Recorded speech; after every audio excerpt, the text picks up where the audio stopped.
Thanks for joining today. I'm Aaron Booker, and I'm an HPC specialist with AWS. And as a specialist, I help customers deploy and optimize HPC workloads on AWS. Today, we're going to focus on boosting your application performance with Elastic Fabric Adapter, or EFA. So specifically, what we're going to talk about today is I'll do an introduction to what Elastic Fabric Adapter actually is. I'll look into the process of actually making EFA available to your application on one of our compute nodes. Then I'll demonstrate the automation that we have for running an EFA-enabled cluster. And then finally, I'll wrap up with highlighting best practices and additional resources for you to get started with EFA and HPC on top of AWS. For this webinar, I'm going to focus on the application integration with EFA rather than the underlying technology of EFA. There's actually a complimentary webinar that's airing this month as well, where Brian Barrett, Principal Engineer, will discuss EFA and the underlying protocol called Scalable Reliable Datagram, or SRD, that actually enables EFA. So to get started, let's start with EFA and how you can use it with your HPC applications. So when we start looking at EFA, and before diving into it, we want to start with why you want to use and run your HPC workloads on AWS. So to start with, there's virtually unlimited infrastructure, and this allows you to scale on demand very quickly with only paying for what you use. For an on-premises installation, you're limited to the fixed size and configuration of your cluster. So if you need additional resources, like let's say compute nodes with more memory per core ratio or accelerated hardware in it, like a GPU, you have that flexibility inside of AWS. And AWS actually enables the elasticity for growing your cluster. So if one day you need 100 virtual servers, you can actually expand that to 1,000 with just some automation. And this also helps by eliminating the job queue times and scaling your cluster as needed, when needed. And ultimately what this does is it can reduce your time to market or publication. Also, with the agility of AWS, it allows you to fail faster, iterate more quickly, and reduces that overall time to results. Before, it would take normally 2 to 3 months to procure a server, set up power, and networking, just to find out that you might have ordered the wrong hardware or that now your requirements have changed. At AWS, this process takes just minutes. You can quickly determine if you're using the right resources for your HPC workload and experiment with other flexibility as well. And because you're only paying for what you use, you can ensure you're optimizing your costs along the way. Like I said, ultimately, this yields faster time to results and a better return on investment. If you look at HPC workloads, there's a wide variety of running inside of AWS. We do everything from like tightly coupled workloads to loosely coupled workloads. That might be something like a Monte Carlo simulation to even accelerated computing, like I was saying, with GPUs and FPGAs. Today, we're focusing on EFA. So primarily, that's going to be tightly coupled workloads. Some examples of these are computational fluid dynamics, or CFD, weather modeling, and distributed machine learning. EFA is a capability on our actual compute instances. And our compute instances run in a service called EC2. You can think of an instance as a compute node in your cluster. Across EC2, we offer a wide selection of different categories of instances. And these categories are everything from general purpose to compute optimized to memory optimized or accelerated, like the GPUs or FPGAs. Part of the choice that we have for these instances is delivering each instance for your specific workloads needs. And we've done that with innovating on our general purpose and versatile workloads, as well as bringing specialized instances to market. We've invested in new capabilities over the years. For example, introducing faster processors by working with Intel, creating new instances for accelerated computing, and increasing our network performance. Specifically with networking performance, let's discuss the Elastic Fabric Adapter for HPC applications and distributed machine learning. EFA is an elastic network adapter with additional capabilities. It provides all of the functionality of an elastic network adapter with an additional OS bypass functionality. Operating system bypass, or OS bypass, is an access model that allows HPC and machine learning applications to communicate directly with the network interface hardware to provide low latency, reliable transport functionality.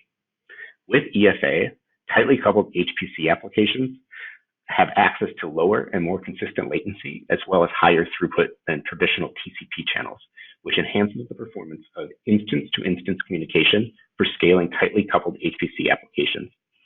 EFA is optimized to work on the existing AWS network infrastructure without modification to your code, and it can scale depending on application requirements.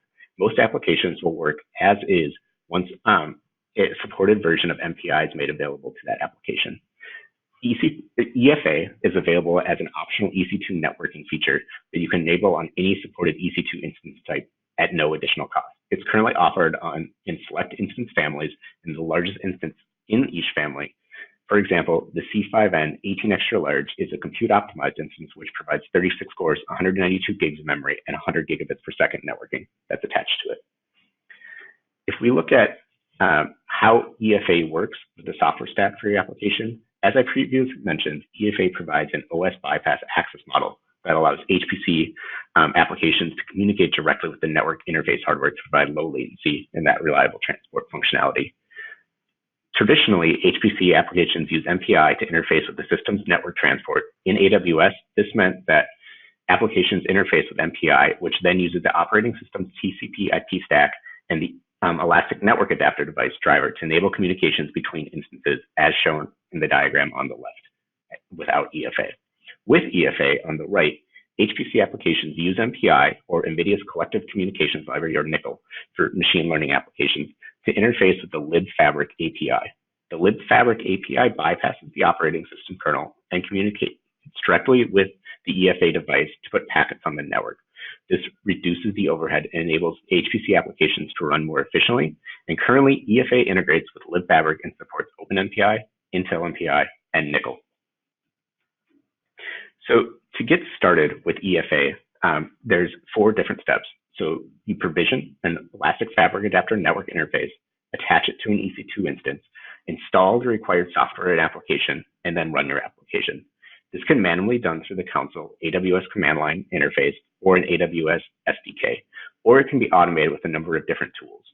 Today, I'll first show you the manual process through the AWS console and then demonstrate automating this process for managing a cluster of EC2 instances. Let's start with launching an EFA-enabled instance in the console. So here we are at the AWS Management Console that you see when you log in. We'll be using EC2, as I mentioned, which is our compute service. And so we'll open up the EC2 dashboard. EFA, as part of the requirements for communicating between different instances, it requires a security group or virtual firewall to allow communication between the instances. So we'll start with creating the security group that you need for EFA. We'll click Create Security Group. We'll give it a name called EFA. We'll give it a description, allow EFA traffic. We'll make it part of our default virtual private cloud, and then we'll click Create. Now that the security group is created, we can grab the security group ID, and we can edit our inbound traffic rules, and we can say we want all traffic to be allowed, and this is from the source of that security group, and we can click Save. EFA also requires an outbound rule as well for the same traffic, so we can add a rule. We can say all traffic, and we can say from the destination to be the security group ID that we just did. And then when we launch instances, we'll have this security group referenced to allow the traffic for EFA. With that, let's start by launching one of our instances and then referencing that security group. As you can see, I currently do not have any instances running inside my account in Ohio. So we'll start with the launch instance wizard. For this purposes, we'll use Amazon Linux 2. We'll select that. For the instance types, we'll use our compute optimized instances. And as I mentioned earlier, a C5N family allows EFA on the C5N 18 extra large. So we'll select that instance, and we'll now configure the instance details. For EFA, we'll pick a subnet for the instance to run in. We'll check the box that says Enable EFA, and then we'll go next to add storage. The default storage size for the purpose of this demo is completely fine, and so we'll just leave it set at 8 gigabytes. It's always a good idea to give your instances tags, and so for this, I'll do EFA demo, just to give it the name of the instance so that when I go back to the running instances screen, I can see just from a high level what some of my instances are there for. Next, we'll go for Configure Security Group. We'll select an existing security group. For this, we'll select the EFA security group that we just created, and then we'll also select SSH because then we want to SSH to the instance. With that, we'll review our configuration, and then launch it. As you can see, we have our two security groups. There it takes the instance. We're running a C5N 18 extra large. So let's go ahead and launch the instance. To log into the instance, we have to select one of our key pairs. I have a key pair already created, and so I'll use the Ohio key pair that I have. With that, I'll launch the instance. This takes a little bit of time for the instances to come up, just a couple minutes. And as you can see, the instance is already in a pending state, and it will be soon moving into a running state. One of the next steps that we're going to have to do is install the EFA related software to make EFA available. With that, it's actually in one of the getting started guides if you look at our documentation. So this is the documentation for Amazon EC2 for Linux instances. And under the networking section, there's Elastic Fabric adapter and then a getting started section with EFA. What we'll be doing is just running through these steps, and then we can show you how this is automated later on with clusters. For this, the first step we're going to need to do is to get software for EFA. The instance is now launching, and it now has a public IP address, and we can now SSH into that instance. So here I am at the terminal, and we can now SSH to that instance. I'll reference the key pair that I have saved that matches with the one that I launched the instance at. The user for Amazon Linux 2 is EC2 user, and then at the IP address. We are now logged into the EC2 instance, and so now we can begin working with EFA. On the getting started guide, like I said, we need to first download the software so that we can install it. So as the software is downloading, it'll only take a short while. So now you can see that we have downloaded the tar file, and we can now extract it.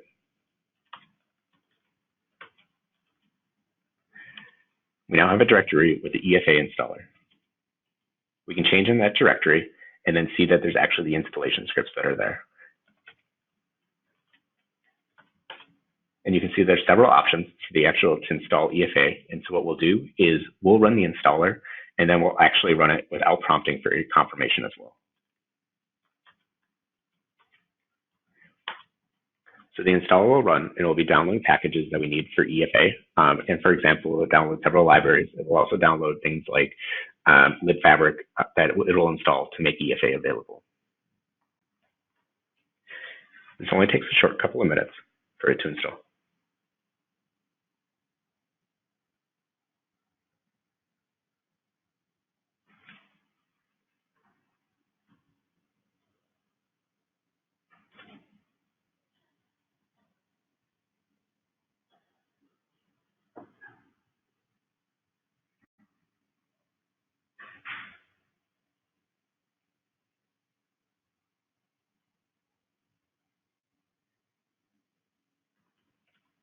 Now EFA is installed, and we can actually verify it by going into the EFA directory and then running a command to verify that now you can see EFA is available to use. So that's the manual process to getting this to work for EFA that you can do on a single instance. Naturally, EFA is used for communication between instances. So we'll now discuss launching a cluster to automate this across instances rather than having to manually go through these processes each time. So let's now look at running an EFA-enabled cluster on AWS. To do that, what we're going to do is use another AWS tool called AWS ParallelCluster. Customers use a wide variety of methods to manage clusters on top of AWS. ParallelCluster is the one that we're going to discuss today. And what it is an AWS-supported open source cluster management tool that makes it easy for you to deploy and manage HPC clusters on AWS. ParallelCluster uses a simple text file to model and provision all of the resources needed for your HPC applications. It provisions a familiar cluster environment similar to many on-premises architectures. For example, it deploys a cluster with a login node that has a schedule, for example, something like Slurm, that dynamically manages the compute cluster members. When a job is submitted to the queue, the compute fleet grows to process the job, and when idle, the compute fleet is terminated. This allows you to only pay for the resources that you use when you use them. There is no additional charge for AWS ParallelCluster. ParallelCluster also integrates with a number of other AWS services, such as Amazon FSx for Lustre for managed high-performance file systems, and AWS Batch for easy and efficient batch computing. For right now, we'll concentrate on ParallelCluster automating the creation of an EFA-enabled cluster. To get started with ParallelCluster, you specify your cluster architecture in a configuration file, launch your cluster through the command line interface, SSH to the login instance, and then run your HPC applications. Let's now take a look at creating an EFA in a cluster, and as the cluster creates, I'll review the configuration details for enabling EFA with that cluster. So here we are back at the command line, and what we'll first do is ParallelCluster is a command line utility that you can do, and so with ParallelCluster, there's several options that you'll have to run with it. What we'll be doing is creating a cluster to start out with. So we'll do pcluster create, and we'll just call it EFA just for the name, and that we'll be able to reference the cluster by that name. As you can see, now it's starting the process for creating a cluster with EFA. So once you start ParallelCluster, the creation process through the command line, it'll begin the cluster creation process. And at a high level, ParallelCluster using it involves 3 different steps. The first step is creating a cluster through the command line like we just started, which is a wrapper around CloudFormation and other services inside AWS to stand up the environment. The second step is once the cluster is created, SSHing into the login instance and starting your application through a job submission script or directly with the command line. The final step is running your application on the compute fleet. It's important to note that the compute fleet is separate than the actual EC2 login instance for running your application. So the EC2 login instance is not involved in the actual processing of your application. During the creation process, ParallelCluster is provisioning an environment based on the configuration file which you define, and we'll walk through that file in detail in just a moment. The base architecture of ParallelCluster consists of a login instance that provides a scheduling interface to the compute resources.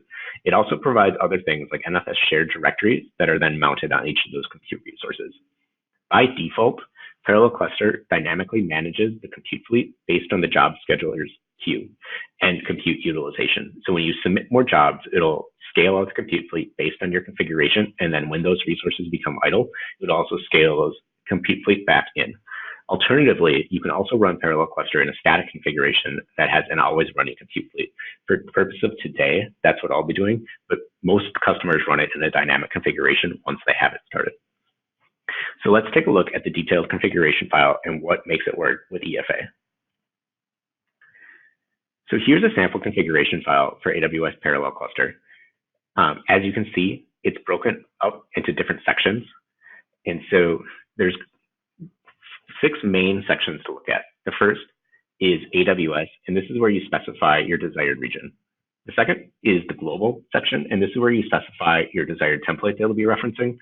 And then there's the VPC section, or the networking settings that we're using.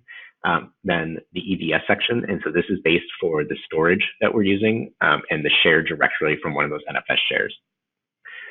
Finally, there's an alias section for SSHing into your cluster. It provides a nice alias so that you don't have to go into the console and look up the actual IP address for your login instance.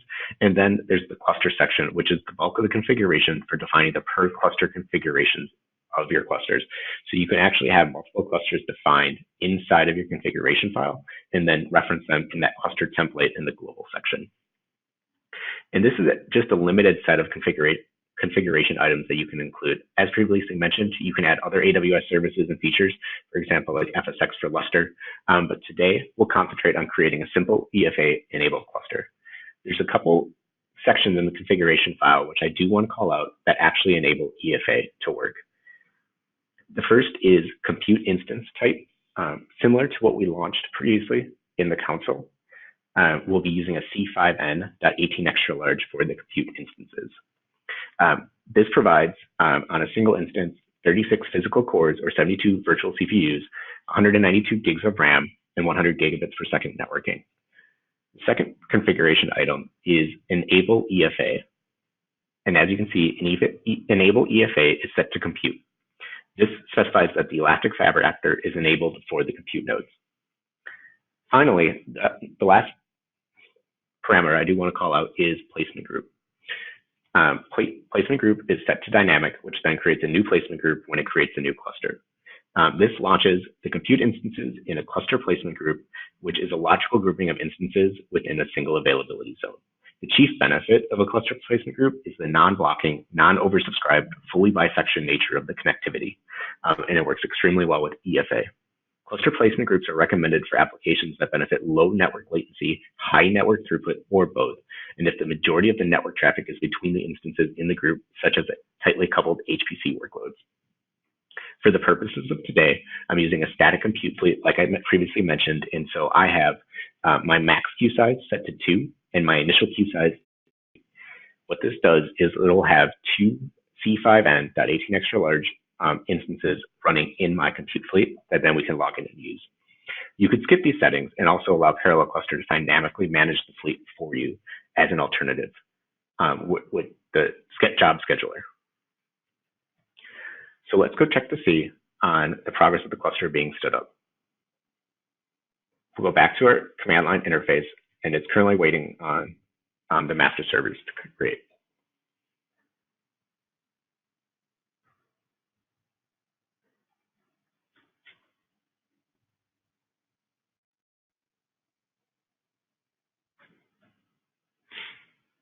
And now that the master service is finished creating, it's creating the compute fleet.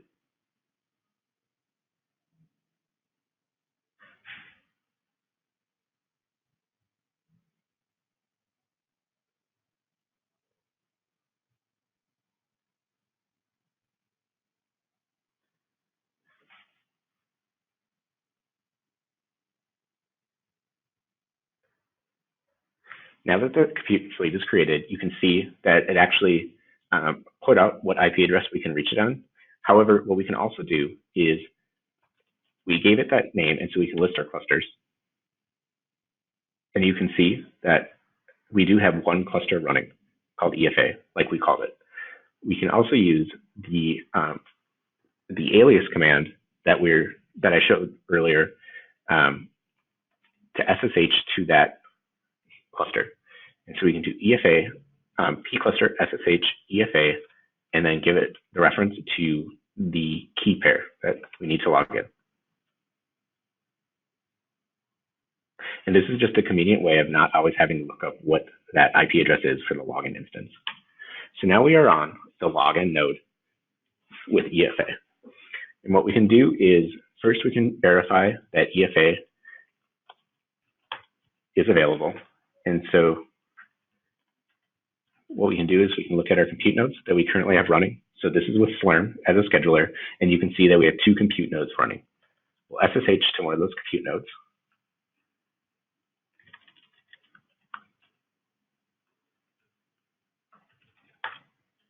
And now we're on one of the compute nodes.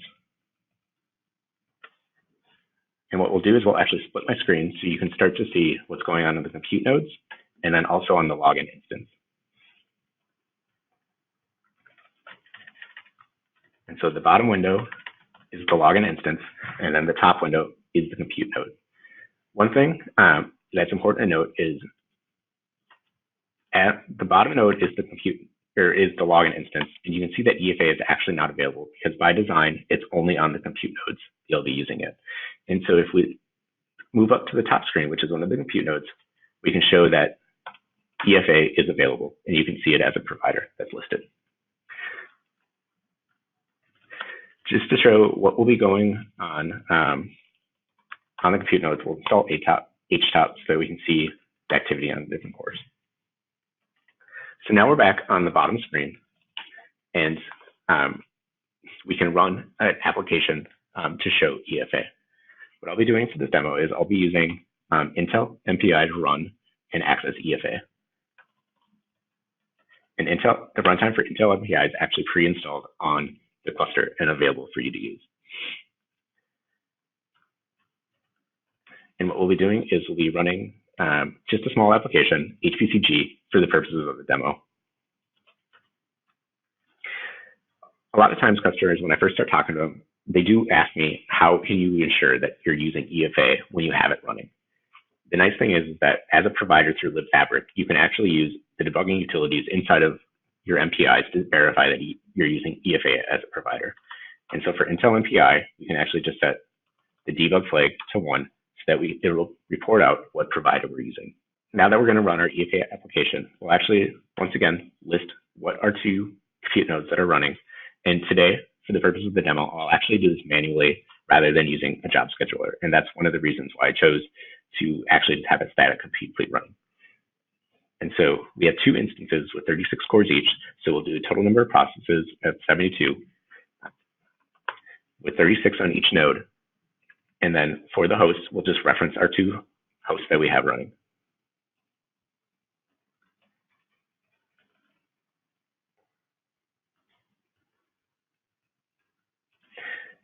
And then we'll run our HPCG application. And HPCG currently is configured with a minimal execution time just for the demo purposes. I'll cover more real world EFA cases after the demo. And so as you can see, we'll click run, and this will show that the libfabric provider is EFA, and you can see on the compute node above that it's running the application. And so the application is finished, and you can now see that we used EFA as the provider. What we can also do is, if you wanted to be using one of the regular network interface adapters, you can actually explicitly set that as well. And so you can actually set that with the FI provider flag, and then you can say, so if we were using one of our, rather than using the automatic selection for EFA, so if we wanted to say like running across just the elastic network adapter instead of the elastic fabric adapter, we would set the provider to TCP. And we can rerun the application, and this is what you would see if you are not using EFA and just going over the regular elastic network interface. The libfabric provider would list TCP instead of EFA.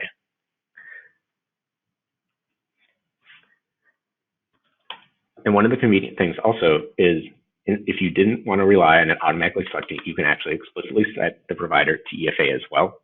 And then it'll use EFA as that provider. And once again, you can verify that by looking at your MPI debug and having it tell you which libfabric provider it's using. And so in this example, once again, we're using EFA.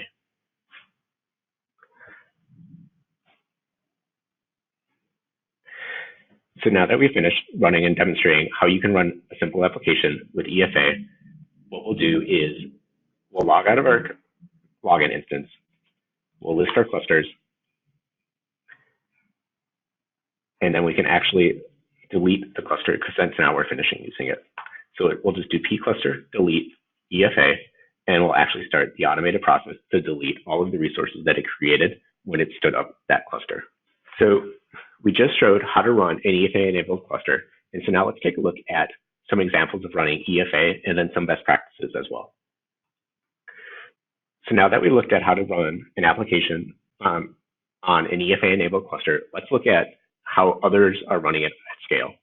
So in this example, this is Simcenter STAR-CCM+, which is a powerful computational fluid dynamics code, or CFD code, and is one of the most popular commercially available codes available. In this example, the race car case is 105 million cells, which even today is considered large for a CFD case. Larger cases scale well, and you will find that even at thousands of cores, there is still quite a bit of computational effort on each compute node. In this plot, let's look at how this case scales on C5N with EFA. Compute cores are on the horizontal axis, and scale up is on the vertical axis. Scale up on the vertical axis is the factor of improvement in time seen by running on more cores. The blue line shows ideal scaling, and the height of the scaling curve shows how well a particular case is scaling. In this example, all cores are fully utilized, meaning that the case ran on all available cores without leaving any idle on the compute instances. It demonstrates that STAR-CCM+ achieving 76% scaling efficiency at 4,700 cores. In general, STAR-CCM+ scales well down to about 20,000 cells per core when using EFA in your cluster. The STAR-CCM licensing model also aligns really well with on-demand HPC clusters. You can choose from buying by the year, month, or by the hour. Plus, you get an unlimited number of cores for the same price. When you are running cases on whether you're running cases on 180 cores or 5,000 cores, the licensing cost is the same per hour. This licensing model makes it possible to save money by scaling cases to thousands of cores and computing them more quickly, and then not having your licensing run as long. Another example to look at is weather modeling. So in this example, the U.S. Naval Research Laboratory recently evaluated performance of the U.S. Navy Global Environmental Model, or NAVGEM, and presented their results at Argonne National Labs at the HPC User Forum. This chart plots the duration in seconds it takes to forecast the weather for a 24-hour period. Lowest line on the plot is considered the best running case. As more processors or cores are added and the number of instances increase, the duration should decrease. The horizontal dotted line is the maximum accepted time for the forecast, which is 7.5 minutes to forecast 24 hours. NRL used previous generation C4 instances using our Elastic Network Adapter and compared it to C5N with our Elastic Fabric Adapter.